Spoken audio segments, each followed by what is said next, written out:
Kagising ko nga lang pero dumiretso na ako dito sa ref namin, hindi para maghanap ng pagkain, kundi para halongkatin yung binigay sa akin ng kaibigan ko na tilapia. Nanghuli kasi sila ng tilapia nung nakaraang gabi doon sa malayo dito sa Saudi Arabia. At ang dami nilang huli kaya yung binigyan niya ako. Kaya lang hindi pa niya nilinis, pinahirapan pa ako. Huy, pakahisam yan. Ang hirap-hirap pa naman magbalat ng tilapia kasi matinik. Pero actually sanay talaga ako maglinis sa mga ganito mga badi. Alam ko kung paano linisin to. Sa mga maliliit na bagay na ganito mga badi, mas lalo ko napapatunayan ng hindi ka talaga mabibigo sa iyong experience. Dati kasi nung nasa Pilipinas pa ako, back in 2007, ganito yung mga inuulam namin madalas. Si mama hindi siya marunong maglinis ng ganito, kaya ako palagi yung naglilinis. Since ako kasi yung panganay sa aming magkakapatid, tapos maliliit pa sila, kaya ako palagi yung nauutusan, pati yung paglilinis ng isda. Which is I'm really proud and thankful naman, kasi lahat ng natutunan ko nung maliliit pa kami, na-i-apply ko sa buhay ko ngayon. Sino ba naman mag-aakala na dito sa Saudi Arabia maglilinis ako ng tilapia? Then one thing is for sure, kung hindi ko to natutunan ng mga maliliit pa kami, hindi ako makakakain ng tilapia dito sa Saudi Arabia, lalong namimiss ko pa naman yung mga ganitong isda. Kaya nasabi ko talaga na lahat na na-experience mo sa buhay mo, maganda man ito o hindi, someday magpapasalamat ka dahil sa experience na yun. Kaya kung nahihirapan ka man sa buhay mo ngayon, alam mo, matatapos din yan at ipagpapasalamat mo yan someday. Alam niyo mga badi, hindi naman masama maging mahirap. Pero kasalanan mo na kung mamamatay kang mahirap. Huwag niyo masamain yung sinabi ko ha, kasi katotohanan yun mga badi. Hindi ko to sinasabi mga badi dahil naging successful ako sa buhay. Kasi sa totoo lang, hindi po ako naging successful sa aking buhay. Sa totoo lang kasi mga badi, nandito pa rin ako sa Saudi Arabia. Nagsusumikap, determinado at pinipilit kong baguhin yung kapalaran ng aking pamilya. At dahil determinado ako at hindi ako natatakot na subukan yung mga bagay na hindi ko pa alam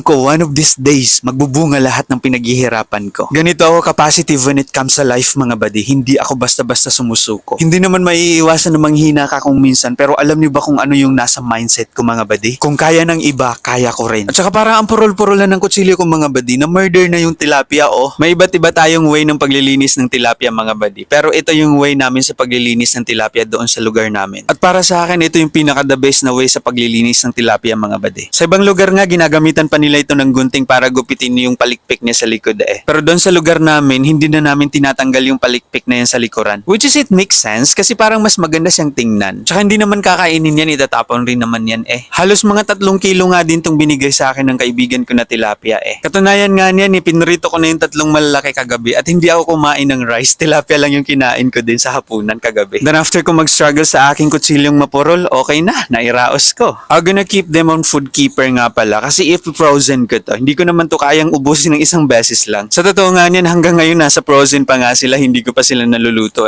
Pinag-iisipan ko pa rin kung ano yung lutong gagawin ko sa kanila. Hindi ko nga alam kung pwede ba to sa sweet and sour. Kaya lang, hindi naman na sila fresh. Ilang araw na din sila sa frozen, kaya baka hindi na masarap yung kalabasan pagka ginawa kong sweet and sour to. But anyway, gonna update yun na lang kung anong luto ba talaga yung magagawa ko dito sa mga tilapia na to mga badi. So paano ba yan mga badi? Hanggang dito na lang. See you in the next one.